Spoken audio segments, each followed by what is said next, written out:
అందరికీ నా నమస్కారాలండి. ఇప్పుడు మీరు చూస్తున్నది సప్లిమెంటరీ రీడర్‌కి సంబంధించినటువంటి పాఠ్యాంశాలనేవి చూస్తున్నారు.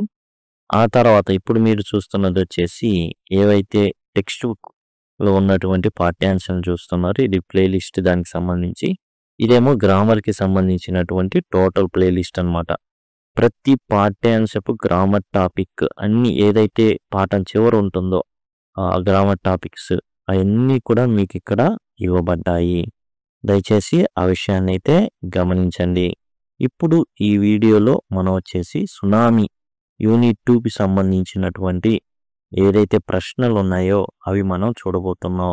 మీరు గనక మొబైల్‌లో గనక చూస్తున్నట్లయితే ఇక్కడ నుంచి ఐ కార్డ్స్ అనేవి రావడం మీరు గమనిస్తారు. అక్కడి నుంచి మీరు ఈజీగా ఈ ప్లే లిస్ట్‌ని అయితే యాక్సెస్ చేయొచ్చు. అండ్ ఎండ్ కార్డ్స్ ద్వారా గానివ్వండి, డిస్క్రిప్షన్ ద్వారా గానివ్వండి, లేదా సింపుల్‌గా కామెంట్ సెక్షన్‌లో లింక్ అని గనక మీరు అడిగినట్లయితే మీకైతే ప్లే లిస్ట్ లింక్స్ అయితే ప్రొవైడ్ చేయడం అయితే జరుగుతుంది. ఇప్పుడు సునామీకి సంబంధించి ఏవైతే ప్రశ్నలు ఉన్నాయో వాటికి సమాధానాలనేవి చూద్దాం. ట్రూ ఆర్ ఫాల్స్ అడిగారండి. Ignatius lost his wife, 2 children, his father-in-law and his brother-in-law in the tsunami. Ignatius అక్కడ పనిచేసేటటువంటి ఏదైతే అండమాన్ నికోబార్ దీవులకు సంబంధించి ఫస్ట్ పార్ట్ మనం డిస్కస్ చేసామో, ఇగ్నీషియస్ కోఆపరేటివ్ సొసైటీకి సంబంధించినటువంటి manager. His wife, 2 children, his wife father, brother were all last in the tsunami. And ఇతనితో పాటు వెళ్ళినటువంటి పిల్లలు మాత్రమే బ్రతికారు. మిగతా వాళ్ళందరినీ కూడా ఇతను కోల్పోయాడనమాట. వేరే వేరే డైరెక్షన్‌లో పరిగెత్తారు. ఇతనితో పాటు వచ్చిన పిల్లలు ఇతను మాత్రమే తమ ప్రాణాల్ని కాపాడుకున్నారు. It is true. ఈ ప్రశ్నలైతే మనం చూస్తున్నాం. మనం వచ్చేసి ఏందంటే మొదటి ప్రశ్న ఏదైతే ఉందో అది చూడడం జరిగింది. ఆ తర్వాత రెండో ప్రశ్న చూద్దాం. Sanjeev made it to safety after the tsunami. Sanjeev చివరికి ఏమయ్యాడు? సేఫ్‌గా ఉండేటటువంటి ప్లేస్‌కి వెళ్ళడం అయితే జరిగింది అని రాశారు. ఇక్కడ విషయం ఏంటంటే సేఫ్టీకి వెళ్ళాడా అంటే సంజీవ్ వెళ్ళలేదు. సేఫ్ ప్లేస్‌కి అయితే తానైతే వెళ్ళలేకపోయాడు. తాను తన కుటుంబాన్ని అయితే కాపాడుకున్నాడు. కానీ ఎప్పుడైతే కుక్ వైఫ్‌ని కాపాడడానికి వారి కుటుంబాన్ని కాపాడడానికి వెళ్ళాడో అప్పుడు తన ప్రాణాల్ని కోల్పోయాడు సంజీవ్. వాళ్ళందరూ కూడా నీళ్ళలో కొట్టుకుపోయారనమాట. సంజీవ్ పోలీస్ డిపార్ట్మెంట్‌కి సంబంధించినటువంటి వ్యక్తి. He was swept away while trying to save someone else after initially saving his family. తన కుటుంబాన్ని కాపాడుకున్నాడు. కానీ ఇతరుల కుటుంబాన్ని కాపాడడానికి వెళ్ళినప్పుడు చనిపోయాడు. మేఘన was saved by a relief helicopter. Falls. మేఘన she floated for 2 days and was brought to shore by a wave. Helicopters did not see her. మేఘనాని యాక్చువల్‌గా కాపాడింది హెలికాప్టర్లు కాదు. చాలాసార్లు హెలికాప్టర్లు పైనుంచి వెళ్ళినాయి కానీ తననైతే చూడలేదు. 2 రోజుల పాటు అట్లానే నీళ్ళలో ఆమె తేలియాడుతోంది. ఒక వేవ్ ఏం చేసింది అంటే తననైతే ఒడ్డుకైతే తీసుకొని వచ్చిందనమాట. ఇదిగోండి ఇక్కడ మనం చూడొచ్చు 13 ఏళ్ల అమ్మాయికి. ఆ అమ్మాయి ఏందంటే పేరెంట్స్ ఈ 77 మందితో సహా ఆమె మొత్తం ఏమైందంటే ఆ నీళ్లతో కొట్టుకోబోయింది మొత్తం. 2 రోజుల పాటు సముద్రంలోనే తేలియాడుతుంది. జస్ట్ ఏందంటే ఇంట్లో ఉండే డోర్ ఉంటుంది కదా! అది ఊడిపోయి వచ్చిందనమాట. ఊడిపోయి రావడంతో ఏం జరిగిందంటే దాని మీద చిన్న అమ్మాయి కాబట్టి 13 ఏళ్ల అమ్మాయి కాబట్టి తక్కువ బరువు ఉంటుంది కాబట్టి ఆ డోర్ అనేది మునగలేదు. అమ్మాయి ఆ డోర్‌ని పట్టుకున్నా గాని. 11 times she saw relief helicopters over head. 11 సార్లు 11 times అంటే 11 సార్లు ఆమె రిలీఫ్ హెలికాప్టర్‌ని చూసింది. కానీ కేకలేసినా గానీ ఆ రిలీఫ్ హెలికాప్టర్స్ ఏవైతే అంటే రిలీఫ్ హెలికాప్టర్స్ అంటే సహాయ కార్యక్రమాల నిమిత్తం వచ్చేటటువంటి హెలికాప్టర్స్ కాపాడడానికి వచ్చినవి. She was brought to shore by wave and found walking sea shore in a days. అసలు ఒక షాక్‌లో ఉన్నామా. కాబట్టి రెండోది కాబట్టి ఇక్కడ సేవ్డ్ బై రిలీఫ్ హెలికాప్టర్ అనేది కరెక్ట్ కాదు. ఫాల్స్ అనమాట. Almas father realize that a tsunami was going to hit the island. Almas father tsunami అనేది తాకబోతుంది అనే విషయం అనేది తనకు తెలిసిందన్నాడు. True. He saw the sea recede. సముద్రం తగ్గడాన్ని అతను చూశాడండి. ఏదైతే వాటర్ అనేది వెనక్కి వెళ్ళడం అది చూశాడు. చూసి తనకు అర్థమైపోయింది ఏందంటే, సునామీ అనేది రాబోతోంది అనే విషయం అయితే తనకైతే అర్థమైపోయింది. Her mother and aunts washed away with the tree that they were hold on to. వీళ్ళేం చేశారంటే, ఒక చెట్టును గట్టిగా పట్టుకున్నారు. పట్టుకున్నప్పుడు ఏం జరిగింది అంటే, ఎంతమందిని అది కాపాడగలుగుతుంది? A wave uprooted the coconut tree. ఈ ఏవైతే కోకోనట్ ట్రీస్ ఉన్నాయో అవన్నీ కూడా అలధాటికి అన్నీ కూడా ఊడి పడిపోయినాయి. They were clinging to and wash them away. ఎవరైతే పట్టుకొని ఉన్నారో వాళ్ళందరూ కూడా వాటర్‌లో ఆ అలలోనే కొట్టుకుపోవడం అయితే జరిగింది. Why did Tilly's family come to Thailand? థాయిలాండ్‌కి టిల్లీస్ ఫ్యామిలీ ఎందుకు వచ్చింది?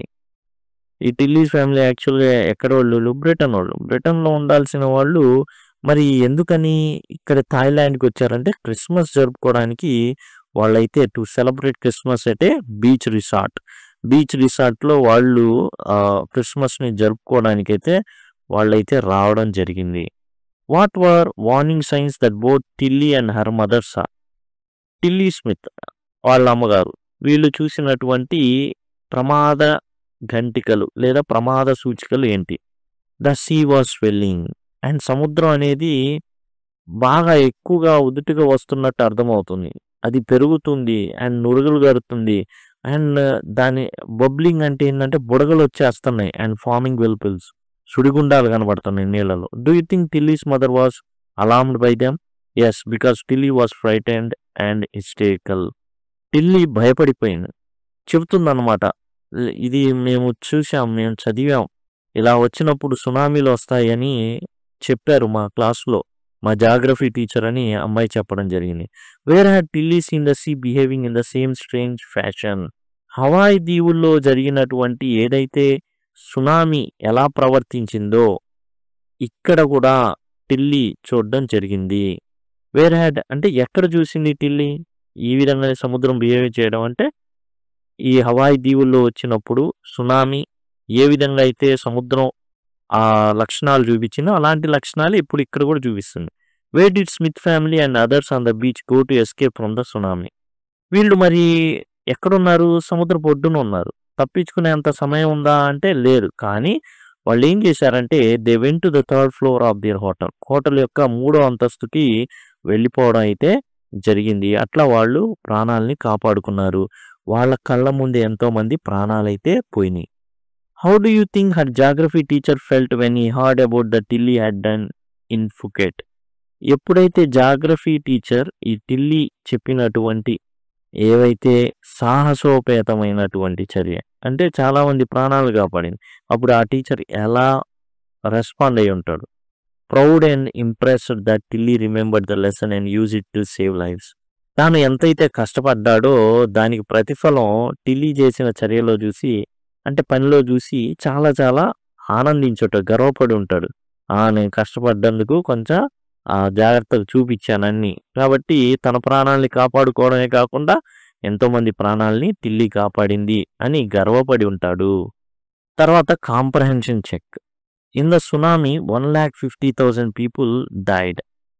How many animals died?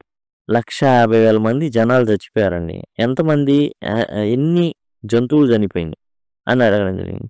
విషయం ఏంటంటే ఇక్కడ no animals, not many animals have been reported dead. And యాక్చువల్గా జంతువులు అన్నీ చనిపోయినట్టు రిపోర్ట్ అయితే చేయబడలా. మనుషులు మాత్రం 1,50,000 మంది మాత్రం చనిపోయారు. జంతువులు మాత్రం చనిపోయినట్టు పెద్దగా ఎక్కువ ఎత్తులో చనిపోయినట్టు అక్కడైతే వివరాలు అయితే లేవు. How many people and animals died in Yala National Park? Yala National పార్క్లో ఎంతమంది జనాలు చనిపోయారు, ఎంతమంది జంతువులు, ఎన్ని జంతువులు చనిపోవడం జరిగింది? 60 పీపుల్ డైడ్. 60 మంది చనిపోవడం జరిగింది మనుషులు. But only 2 water buffaloes were found dead. అయితే 2 వాటర్ బఫెలోస్ మాత్రమే చనిపోవడం జరిగింది. 60 మంది మనుషులు, 2 జంతువులు కేవలం 2. What do people say about the elephants of Yala National Park? Yala National పార్కులో దర్శించినప్పుడు కొంతమంది ఏనుగుల యొక్క విచిత్ర ప్రవర్తన నోట్ చేశారు. ఏంటవి? They ran away to higher ground before the tsunami hit. Tsunami touch చేయకముందే ఈ ఈ ఏనుగులు ఏవైతే ఉన్నాయో అవి ఏం చేసినాయి అంటే హై ప్లేసెస్కి, ఎత్తుగా ఉన్న ప్రాంతానికి వెళ్ళిపోవడం జరిగింది. What did the dogs DIN గాలే డూ? గాలే ప్రాంతంలో కుక్కలు ఏం చేసింది? They refuse to go for their usual run on the beach. రోజు ఉదయాన్నే తన యజమాన్ని లేపి మరీ మళ్ళీ బయటికి తీసుకెళ్ళేవి బీచ్ దగ్గరికి. ఆ రోజు మాత్రం అసలు కదల్లా, వెళ్ళనీయలేదు కూడా. వాళ్ళ యజమాని వెళ్తుంటే కూడా కాళ్ళకి అడ్డం పడి మరీ వెళ్ళనీయలేదు 2 కుక్కలు కూడా. దాంతో ఆయన కూడా ఆగిపోయాడు. When he felt the earthquake, do you think Ignatius immediately worried about a tsunami? Give reasons for your answer. ఏదైతే భూ ప్రకంపనలు జరిగినాయో అప్పుడు సునామీ వచ్చిద్దనేసి ఇగ్నీషియస్ భావించాడా? ఈయన మేనేజర్ అనమాట, భావించాడా ఆయన? No, Ignatius did not immediately worried about tsunami. Tsunami గురించి అసలు ఇగ్నీషియస్ ఏమాత్రం కూడా వరీ కాలేదు. అసలు తెలీదు, ఏదో భూకంపం అనుకున్నాడు. జస్ట్ ఏం చేశాడంటే దానికి గివ్ రీజన్స్ అన్నారు కదా, ఆయన ఏం చేశాడంటే he took time to carefully place his TV on the ground so you wouldn't fall. This shows he was not thinking about a big danger like a tsunami. ఈ బాగా ప్రకంపనలు వస్తుంటే ఏం చేశాడంటే టీవీ తీసి చిన్నగా నేల మీద పెట్టి బయలుదేరాడు. యాక్చువల్గా అతను పెద్ద ప్రమాదం వచ్చిద్ది అని కనుక భావించుంటే టీవీని అంతే వదిలేసి ముందు బయటపడేవాడు. Which sentence in the text tells you that Ignatius family did not have any time to discuss and plan their course of action after the tsunami struck? Tsunami touch చేయంగానే పెద్ద వీళ్ళకి టైం దొరకలా, అలా చెప్పేటటువంటి వాక్యాలేంటి? In chaos and confusion, 2 of his children caught hold of the hands of their mother's father and mother's brother and rushed in opposite direction. కాబట్టి చాలా confusion ఉంది. పిల్లలు ఒకళ్ళేమో తాతగారి చేయి పట్టుకుంటే ఇంకోళ్ళేమో మామగారి చేయి పట్టుకున్నారు. అలా వ్యతిరేక దిశలో పరిగెత్తారు. అంటే పెద్దగా వీళ్ళు బయటికి వచ్చిన తర్వాత ఛాన్స్ ఇవ్వాల, వీళ్ళకి అర్థం కాల. కాబట్టి ఎవరు ఎట్లా పడితే అట్లా పరిగెత్తడం అయితే జరిగింది. Which words in the list below describe Sanjeev in your opinion? Next ప్రశ్న అయితే నెక్స్ట్ క్వశ్చన్ చూద్దాం.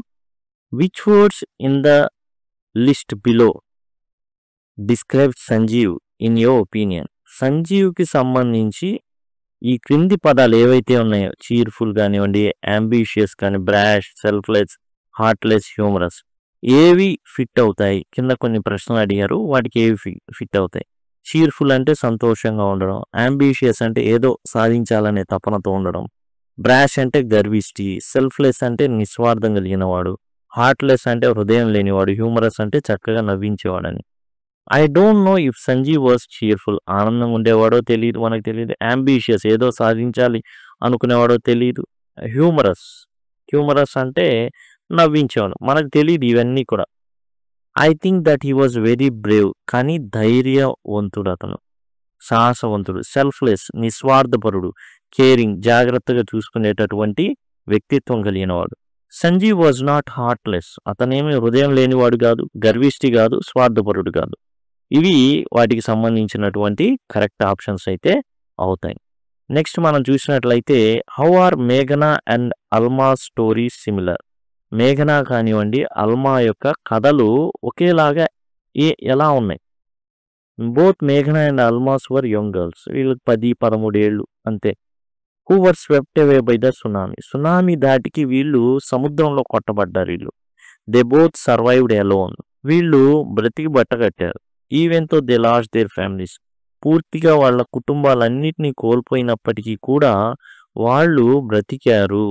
They were brave and lucky to be alive, చాలా ధైర్యం కలిగిన వాళ్ళు సముద్రం మీద. అండ్ 2-3 రోజులు ఉండడం, అది కూడా పట్టుకొని ఆ తర్వాత బయటికి వచ్చిన తర్వాత తమ జీవితాలు గడపడం అనేది సామాన్యమైన విషయం అయితే కాదు. What are the different ways in which Tilly's parents could have reacted to her behaviour? What would have done if you were in their place? మన టిల్లీ చాలా బెంబేలెత్తిపోయింది, చాలా హిస్టరికల్గా కేకలు వేయడం మొదలుపెట్టింది. ఇది సునామీ వచ్చే ముందు జరిగేటటువంటి విపరీత పరిణామాలు, మనం జాగ్రత్తగా ఉండకపోతే చచ్చిపోతామని గట్టిగా కేకలేసి తన చుట్టుపక్కల ఉన్నవాళ్ళని కూడా అలర్ట్ చేసింది టిల్లీ. కాబట్టి ఆ పేరెంట్స్ స్థానంలో ఉంటే మీరు ఎట్లా రెస్పాండ్ అవుతారు అని అడిగడం జరిగింది. Tilly's parent could have ignored her, calmed her down or listen to her and left the beach. ఇక్కడ different ways, what are the different ways in which Tilly's parents could have reacted. రకరకాలుగా ఒక్కొక్కళ్ళు respond అవుతూ ఉంటారు. ఎలా respond అయ్యి ఉండొచ్చు? ఇంతే అనిలే చిన్నపిల్ల, ఏం మాటలు వినేదేంది, ఆపు అని అనుండొచ్చు. అండ్ వినేసి బీచ్ని వదిలిపెట్టేసి వెళ్ళిపోయి ఉండొచ్చు. If I were in their place I would have listen to her and taken her seriously because she seemed very scared. నేనైతే మనం అంటే అంత కథ అంతా తెలుసు కాబట్టి మనం ఏమంటాం, ఖచ్చితంగా టిల్లీ చెప్పినటువంటి మాటల్ని మేము విని ఉండేవాళ్ళం. వీళ్ళు కూడా విన్నారు. అయితే బీచ్ని అచ్చంగా వదిలిపెట్టే థాట్లో లేరు, కానీ ఈమెని కొంచెం శాంతపరచడానికి వీళ్ళు ఏం చేశారంటే హోటల్ యొక్క పై భాగానికి, 3rd ఫ్లోర్కి వెళ్ళారు. అండ్ అదే టైంలో ఏం జరిగిందంటే సునామీ అనేది టచ్ చేయడం జరిగింది. If Tilly's award was to be shared, who do you think she should share it with, her parents or her geography teacher? ఒకవేళ టిల్లీ తన అవార్డ్ని గనక వేరే ఎవరితో అయినా షేర్ చేసుకోవాలనుకుంటే తన పేరెంట్స్తో షేర్ చేసుకోవాలా, తన జాగ్రఫీ టీచర్తో షేర్ చేసుకోవాలా? She should share it with her geography teacher. ఎవరితో షేర్ చేసుకోవాలి? టీచర్తో షేర్ చేసుకోవాలి. ఎందుకని? పేరెంట్స్తో అంటే పేరెంట్స్ ప్రాణాలని కూడా కాపాడింది ఈ అమ్మాయి. ఎవరి వల్ల కాపాడిందంటే తన geography teacher. Because the teacher showed her video and gave her knowledge that help save lives. Teacher మరి ప్రొయాక్టివ్గా చాలా ఏంటంటే చూపించిన వీడియో, హవాయన్ ఐలాండ్స్ని టచ్ చేసినటువంటి ఆ సునామీ ఎలా ప్రవర్తించిందో ఆ వీడియో చూపించడం వల్ల తాను ఏం చేయగలిగింది, నిజ జీవితంలో తన పేరెంట్స్ని కాపాడుకోగలిగింది. కాబట్టి అంతేకాదు చాలామంది జీవితాలను కాపాడింది. కాబట్టి తన జాగ్రఫీ టీచర్తో షేర్ చేసుకోవడం better. What are the 2 different ideas about why so few animals were killed in tsunami? Which idea do you find more believable? మనుషులు ఎక్కువ మంది చచ్చిపోయారు, జంతువులేమో ఎక్కువ చావల. అసలు రిపోర్టెడ్ కూడా చాలా తక్కువ. యాలా నేషనల్ పార్క్లో ఏవో 2 వాటర్ బఫెలోస్ అంతే. కాబట్టి వాటి ఐడియాస్ ఎలా అవి కాపాడుకుంటున్నాయి, ఎక్కువ ఎందుకు చచ్చిపోలేదు? One idea is that animals have 6th sense that warns them about danger. వాటికి 6th సెన్స్ ఉంది, అంటే ప్రమాదాన్ని ముందుగానే గ్రహించేటటువంటి వాటిలో ఉంది అనేది ఒకటి. The other idea is that animals can hear or feel vibrations of earth better than humans. ఇంకోటి ఏంటంటే యానిమల్స్కి, జంతువులకి ఏంటంటే ఈజీగా గ్రహించేటటువంటి భూమి యొక్క ప్రకంపనల్ని అవి వినగలవు. మనిషికి అంత ఫ్రీక్వెన్సీ, లో ఫ్రీక్వెన్సీ, హై ఫ్రీక్వెన్సీ వినలేడు. మరీ లో ఫ్రీక్వెన్సీ వినలేడు, మరీ హై ఫ్రీక్వెన్సీ వినలేడు. లో ఫ్రీక్వెన్సీ కానీ హై ఫ్రీక్వెన్సీ కానీ జంతువులు, ముఖ్యంగా కుక్కలు కానివ్వండి, జంతువులు కానివ్వండి, ఈజీగా అవి వినగలవు. కాబట్టి అవి వాటంతట అవి కాపాడుకోవడం జరిగింది. I find the second idea about hearing and feeling vibrations, ఏదైతే భూమి యొక్క ప్రకంపనల్ని అవి సులభంగా వినగలవు, అది నేను కరెక్ట్ అనుకుంటున్నా. మరీ 6th సెన్స్లు అవి ఉండకపోవచ్చులే, కానీ ఇది మాత్రం కరెక్ట్. ఎందుకంటే కుక్కలు అరిసేది ఎక్కడో 1 కిలోమీటర్ 2 కిలోమీటర్లు అరిసిన కుక్కని ఇక్కడున్న కుక్క విని ఇక్కడ కూడా సిగ్నల్స్ ఇవ్వగలదు. More believable because animal have sharper senses than humans. మనుషుల కంటే కూడా జంతువులకి చాలా షార్పర్ సెన్స్ అయితే ఉంటుంది. ఈ వైబ్రేషన్స్ వినడం కానీ ప్రమాదాలని సులభంగా గమనించగలవు. ఇదండి టోటల్గా 2nd యూనిట్కి సంబంధించినటువంటి ప్రశ్నలు మరియు సమాధానాలు. ఇదే విధంగా మీకు ఈ అన్ని ప్లేలిస్టులు అన్నీ కూడా అందుబాటులో ఉంటాయి.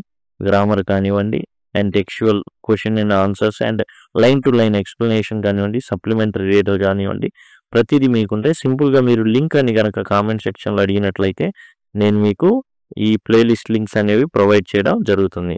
Thanks a lot.